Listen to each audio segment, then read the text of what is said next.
UAE आपका visa बंद कर रहा है, सऊदी अरब ने उम्रा तक वीजा हमारा रमजान में बंद कर दिया।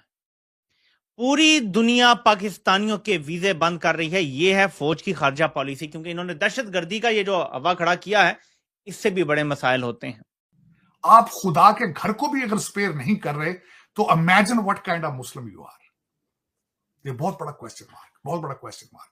नौज़ुबिल्लाह, मैं सोच नहीं सकता कि आप एक मुसलमान भाई या किसी भी जिंदा शख्स को या किसी जिंदा चीज को स्पेयर करना तो बहुत बड़ी बात है, आप खुदा के घर को भी स्पेयर नहीं कर रहे हैं, तो आपको जागना चाहिए।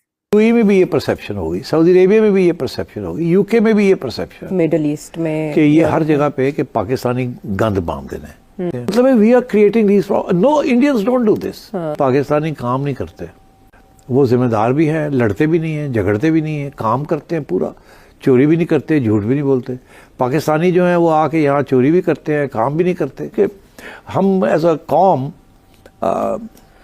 बड़ी ट्रेजेडी है, इट्स रियली ट्रेजेडी के हमारे लोग जो हैं वो किसी किस्म के डिसिप्लिन या में नहीं आते, और वही फ्री फॉर ऑल जो यहाँ है वही जहाँ जाते हैं वहाँ वो फ्री फॉर ऑल शुरू कर देते हैं। एंड विच इज़ वाई ये पाबंदियाँ लगनी शुरू हो गई। इस वक्त जो रमज़ान का महीना चल रहा है वो भी अलग अलग चल रहा है।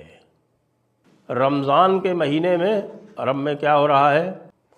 अरब में ख़ास तौर से सऊदी अरब में और अमीरात में यानी यूएई में अज़ान पर पाबंदी है। तो आपने देखा ये छोटा सा वीडियो, पाकिस्तान की मीडिया की तरफ से खबरें आ रही हैं किस तरीके से रमज़ान का महीना चल रहा है और सऊदी अरब में पाकिस्तानियों को वीज़े नहीं दिए जा रहे हैं उम्रा के लिए, और सऊदी अरेबिया और अरब कंट्रीज़ में पाकिस्तानियों के लिए बहुत सारी पाबंदियां लगाई जा रही हैं। नजम सेठी ने भी बताया, आगे आप पूरा वीडियो देखेंगे। पहले पूरा वीडियो देखते हैं, वीडियो के बाद करते हैं इस टॉपिक पर बात।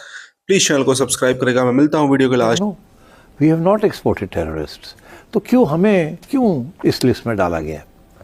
तो ये सवाल पूछना चाहिए ना। अच्छा, मैं समझता हूँ इसलिए डाला गया है क्योंकि सिर्फ अमेरिका में हमारी बदनामी नहीं है, हमारे बारे में एक परसेप्शन है। यूएई में भी ये परसेप्शन होगी, सऊदी अरेबिया में भी ये परसेप्शन होगी, यूके में भी ये परसेप्शन, मिडल ईस्ट में कि ये हर जगह पे कि पाकिस्तानी गंद बांध देना है, पाकिस्तानी जड़े ने गड़बड़ कर देना, पाकिस्तानी काम नहीं करते, पाकिस्तानी चोरी कर देने, झूठ बोल देना। ये हर जगह पे जहाँ हम जाते हैं हमारा जो क्रेडिबिलिटी है वो शुरू होती है ग्रीन पासपोर्ट फारग है। It's one of the three, वो कहते हैं ना पहले जो top worst passports in the world is one of them is Pakistani.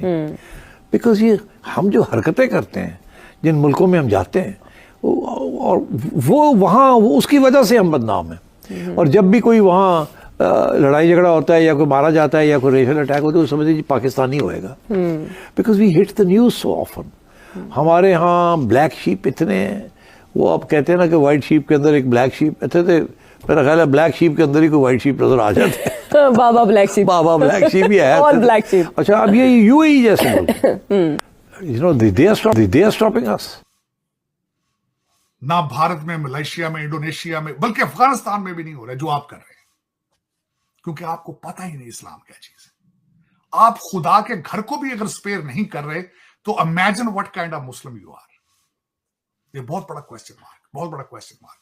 नौज़ुबिल्लाह, मैं सोच नहीं सकता कि आप एक मुसलमान भाई या किसी भी जिंदा शख्स को या किसी जिंदा चीज को स्पेयर करना तो बहुत बड़ी बात है, आप खुदा के घर को भी स्पेयर नहीं कर रहे हैं, तो आपको जागना चाहिए। खुदारा ये लोगों को नमाज तर्जमे के साथ सिखाएं, इनको अस्सलामु अलैकुम का मतलब सिखाएं कि जब तुम सलामती की दुआ करते हो उसकी कमर में छुरी नहीं मारनी चाहिए। रमजान का मतलब सिर्फ डाइटिंग प्लान नहीं है चीमा साहब, आंख का रोजा, सोच का रोजा है। बात तो सही है ताड़ साहब, डाइटिंग प्लान नहीं है। और सही बात है कि हमने रमज़ान तो फिर हम आपको पता है मुनाफाखोरी में ही हमारा चलता है ज़्यादातर। हमें रमज़ान के स्पिरिट का तो नहीं पता, अब तो आहिस्ता आहिस्ता। चीमा साहब, आज दुख वाली बात है, बल्कि रोजों में आपकी दहशतगर्दी ज्यादा बढ़ गई है। रमजान के अंदर दहशतगर्दी मजीद बढ़ गई है। ये आपका इस्लाम और रमजान से मोहब्बत का आपका ये देखे इजहार किस तरह है, किस तरह इजहार करेगा। सही कह रहे ताड़ साहब। और ये कहते हैं अपने आपको मुसलमान है, दहशतगर्दी बढ़ गई है, बंदे मारी जा रहे हैं, और हर बंदा जो दूसरे बंदे को मार रहा है वो ये कह रहा है ये जहन्नमी है, मैं जन्नती हूँ, मैं शहीद हूँ, मैं शहीद हूँ, ये मैंने जहन्नमी मारा है, ये फार्मूला था डॉक्टर साहब। इस वक्त जो रमज़ान का महीना चल रहा है वो भी अलग अलग चल रहा है। रमज़ान के महीने में अरब में क्या हो रहा है? अरब में ख़ास तौर से सऊदी अरब में और अमीरात में यानी यूएई में अज़ान पर पाबंदी है। आप अज़ान पर अज़ान को वो बड़े वाले जो हॉर्न लाउड स्पीकर है ना, उससे आप नहीं रिले कर सकते। ना आप रमज़ान में कोई भी खुतबा पढ़ सकते हैं अपने आप से, यानी कि जो रमज़ान में ख़ास तौर से जुम्मे का जो खुतबा होता है, जो इमाम जो अपनी एक अलग से स्पीच डिलीवर करता है, जो कि भारत में उसमें तरह तरह की बातें कही जाती हैं भड़काने वाली, तो वो खुतबा जो है वो वही कह सकता है जो कि अप्रूव्ड हो। फिर रमज़ान में किसी तरह के कोई लड़ाई वड़ाई नहीं कर सकते आप। अब ये तो बिल्कुल गलत बात है ना कि रमज़ान तो महीना ही जिहाद का है। आपको पता नहीं, अभी आपको एक्सप्लेन कर दूंगा, क्योंकि असली इस्लाम जो है अब वो केवल बर्रे सगीर में बचा हुआ है। दूसरी बात, अब आप जो तरावी की नमाज है उसके ऊपर भी पाबंदियाँ तरह तरह की लगा दी गई हैं। आप सड़क पर नमाज नहीं पढ़ सकते। ये MBS जो है वो इस्लाम को किस डायरेक्शन में ले जाने का प्रयास कर रहे हैं, जिससे कि हमारे भारत के और पाकिस्तान के मुल्ला मौलवियों का जो पूरा का पूरा धंधा है वो चौपट हो जाए। और फिर वो जाहिर है वो डिस्क्रिमिनेशन नहीं करते ना कि बिटवीन रिच एंड पुअर, जी सूटेड बूटेड या नॉन सूटेड बूटेड। आजकल के माहौल के अंदर जो लिबास है उसके साथ आप नहीं बता सकते कि ये अमीर है या ये गरीब है।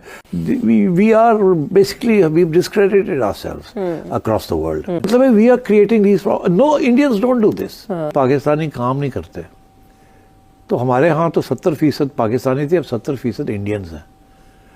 वो जिम्मेदार भी हैं, लड़ते भी नहीं हैं, झगड़ते भी नहीं हैं, काम करते हैं पूरा, चोरी भी नहीं करते, झूठ भी नहीं बोलते। पाकिस्तानी जो हैं वो आके यहाँ चोरी भी करते हैं, काम भी नहीं करते और झूठ भी बोलते हैं। तो ये हमारे बारे में एक परसेप्शंस वहाँ क्रिएट हो रही है कि Pakistanis are trouble makers, Pakistanis are shirkers, काम नहीं करते, झूठ बोलते, कामचोर, हाँ, कामचोर है। और तो ये बड़ी बुरी एक रेपुटेशन बन चुकी है हमारी। और मुझे बड़ा अफसोस है क्योंकि 90% पाकिस्तानी जो हैं वो कामचोर नहीं हैं, वो झूठ नहीं बोलते, वो अपना काम सही करते हैं।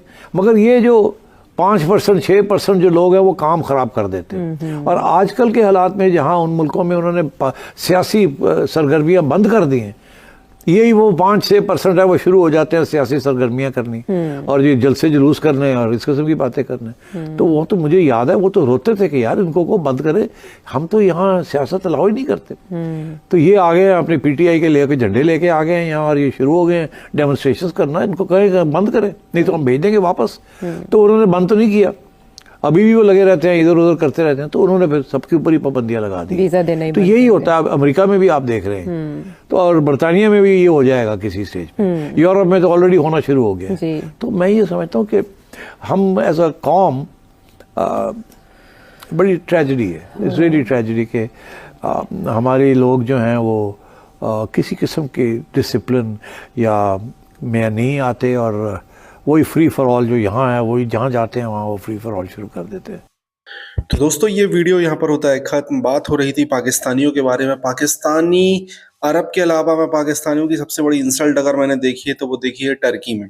टर्की को पाकिस्तान बहुत क्लोज मानता है। टर्की के जो तैयब एर्दोगान है उनको तो ये हर पाकिस्तानी अपना बाप ही मानता है, आप इतना समझ लीजिए। तो टर्की में पाकिस्तानी जो घुसे थे, इन्होंने टर्की में बीचेस में जाकर बिकिनी में महिलाएं देखी। ओबियसली टर्की में मुस्लिम्स हैं बट थोड़ा सा बिकनी बिकनी बहुत चलता है वहाँ पे।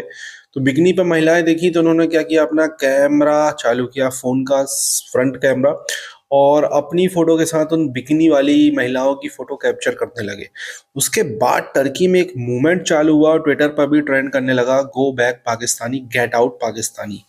क्योंकि ये इतने ज़्यादा बदनाम हो चुके थे, ये बहुत ज़्यादा हरकतें करने लगे थे और वहाँ पर टर्की वुमेन्स की प्राइवेसी को लेकर उन्होंने सवाल उठाया कि हमारी कोई प्राइवेसी नहीं है, प्राइवेसी को हर्ट किया जा रहा है, इस तरीके की चीज़ें होने लगी, जिसके बाद टर्की में बहुत सारी चीज़ें ऐसी हुई कि पाकिस्तानियों पर बहुत सारे रिस्ट्रिक्शन लगे। इसी तरीके से अरब कंट्रीज़ में भी लग रहे हैं, क्योंकि ये लोग अपनी ऐसी हरकतें करते हैं, उस वजह से बहुत सारे लोग परेशान हो जाते हैं। तो ऐसा ही कोई सीन क्रिएट हो रहा है। आपको क्या कहना है इस टॉपिक के बारे में? कॉमेंट में राय दें।